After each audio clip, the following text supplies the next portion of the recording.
Kagezi, the prosecutor, was killed, John Kagezi. Major Chugun was killed. Kawesi was killed. Chirumira, Abiriga. Now, those killings, when I studied the issue, I could see that they were happening, and the killers were not being arrested up to now because of essentially two reasons. One reason was infiltration in the police. The police had been infiltrated by criminals. Criminals were in the center of the police force. Uh-huh. You remember, that's when I used the word kawukumi. So if the police was infiltrated by criminals, isn't it disappointing that you went on and appointed a criminal to head this unit? Christopher Damulira is a known criminal. He's telling us that, you know what? Don't allow, read there, don't tolerate any form of extrajudicial killings, especially by some few rogue officers. This to me sounds like these rogue officers are still here. They're not gone. And why would a president reduce himself to a level of just a commentator like Mordecai Murisa? You know, for years, whenever Ugandans raised complaints or concerns about the abductions, the torture, the disappearances, and the extrajudicial killings, proponents of the Museveni criminal regime dismissed these complaints or those complaints as mere opposition propaganda. Victims' families produced names, human rights organizations documented cases, survivors narrated horrific audios. I remember the days of Dr. Chiza Besigye when they were telling us what they did to them, and now I cannot imagine how many stories, I cannot even count how many stories have been told, first at Kamwocha, headquarters of the People Power Movement, and later National Unity Platform, and now at Kavle, where people are brought limping. Many of them telling us how they've been sexually abused. Others tortured to the core. I remember I interviewed a man, his name is Shaban Semfka, who was abducted and taken to Nalufenya, and what they did to him. Unbelievable torture. These are stories that have been told. But you know, the official response from all these stories, especially from government, it would often be denial, ridicule, whataboutism, or complete silence. And that's why the recent remarks by the outgoing Minister for Internal Affairs, Severino Kahindo Tafire, are so remarkable. As he handed over the docket to his successor, Ephraim Kamuntu, Otafire publicly urged him not to tolerate extrajudicial killings within the Crime Intelligence Directorate, a unit headed by Christopher Damulira. Now, pause for a moment and think about that. Let that sink in. Think about that. And now ask yourself, why would a departing minister be compelled to issue such a warning? Why? Why? If extrajudicial killings, if torture, the abductions and the disappearances are all opposition fabrications, what exactly was Kahindo Tafire referring to or talking about? What? If no problem exists, why warn a successor not to tolerate that problem? Those are questions that need to be asked, and those are answers Ugandans are waiting for. Welcome to Mordecai Murisa Live. You're watching Mordecai Murisa Live Political Commentary. Please consider subscribing to help grow Uganda's Voices of Struggle ecosystem. Thank you. I cannot appreciate you enough for using your valuable time to always go on social media, break down things for people.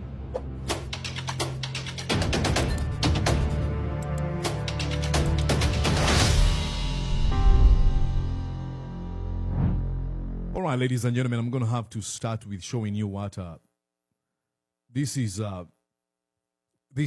Severino Kahindo Tafire. He wrote on his X platform and said, Honorable Professor Kamuntu, I forgot to tell you, please don't tolerate any form of extrajudicial killings, especially by some few rogue officers in the Crime Intelligence Directorate. He was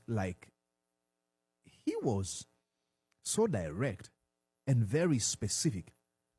He chose where to direct his focus. He says, please, that's a plea. Please don't tolerate any form of extrajudicial killings, especially by some few rogue officers in the Crime Intelligence Directorate. What does that say to you? They actually know those few officers, rogue officers, who are committing all these crimes.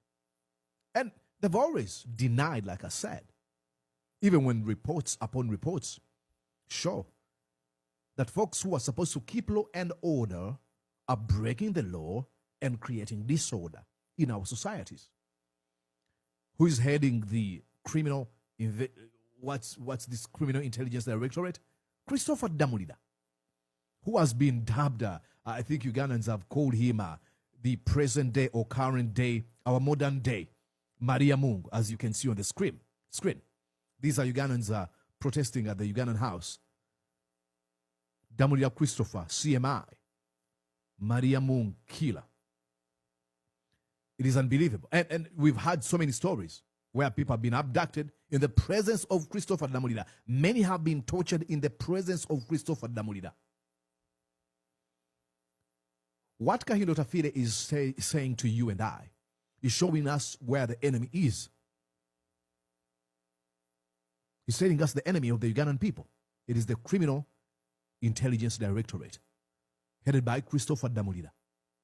Reminds me of the words of Muhammad Chirumira, who said they had to restart everything, completely get rid of this. Actually, get rid of this Criminal Intelligence Directorate. Because when they say a few of them, don't be surprised if those few of them, the rogue officers, are the most influential one. And then guess the kind of a culture they establish.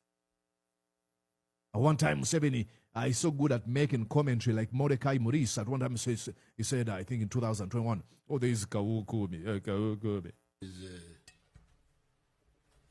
These are killings of the recent ones. But you remember those sheikhs who were killed. Many of them, about 20. Then Kagezi, the prosecutor, was killed, John Kagezi. Major Chigun was killed. Kawesi was killed. Chirumira, Abiriga. Now, those killings, when I studied the issue, I could see that they were happening, and the killers were not being arrested up to now because of essentially two reasons. One reason was infiltration in the police. The police had been infiltrated by criminals. Criminals were in the center of the police force. Uh-huh. Remember, that's when I used the word Kawukumi. So if the police was infiltrated by criminals, isn't it disappointing that you went on and appointed a criminal to head this unit? Christopher Damulida is a known criminal. And now, when you tell us that, the police is being infiltrated by Kawukumi, it takes us back to the words of Severino Kahindo Tafire, who's telling us that, don't allow, read there, don't tolerate any form of extrajudicial killings, especially by some few rogue officers. This to me sounds like these rogue officers are still here. They're not gone. And why would a president reduce himself to a level of just a commentator like Mordecai Maurice? Leave that to me to give comment on who has been killed. Because you realize that all of those names that were mentioned, no killer has been brought to book. You pretty much gave out commentary. I like my commentary. I enjoy it. But you're president. You're president. And Uganda is such in such a very, very dangerous place that you have a minister, the outgoing minister for internal affairs, giving that warning publicly. And it's not going to be summoned, or there's not going to be people sitting, somewhere trying to break down and understand what's going on. Because Kaindo Tafile is pretty much telling us, I know the rogue officers in this criminal intelligence directorate. That's what he's saying. And guess what? They were so quick to attack him immediately when he made those comments. The defenders of Christopher Damulida, I think there's a guy I saw here. Let's see. They were so quick. They were like, oh, how do you say that? That's what he said. He said, the same Otafide, a bush war veteran, long-time NRM hardliner, and internal affairs minister since 2021, who suddenly discovers rogue officers on his way out the door. What was this conduct during his tenure? He oversaw the ministry, attended security meetings, received intelligence, and had authority to discipline, transfer, or push prosecutions. Instead, he kept quiet strategically and now drops vague warning about some few rogue officers like a concerned citizen. Classic cover your ass move, liar. All these people are saying, oh, that's a lie. Look, many people are afraid of confronting the problem, but they will signal where the problem is. And this is what pretty much Kaindo Tafile is doing. They know for sure, that guy who's defending Damina right now knows for sure that these extrajudicial killings are happening. There are some rogue officers sanctioned by Damulida. That's why you see the attack. I mean, will that gentleman come out and explain why this? All these haters of the Museveni criminal regime? This was some sort of an autopsy by Amnesty International. Authorities must investigate election-related killings, arbitrary arrest, and torture of opposition members, supporters. Watch. That was April 2026. Amnesty International. It's gone.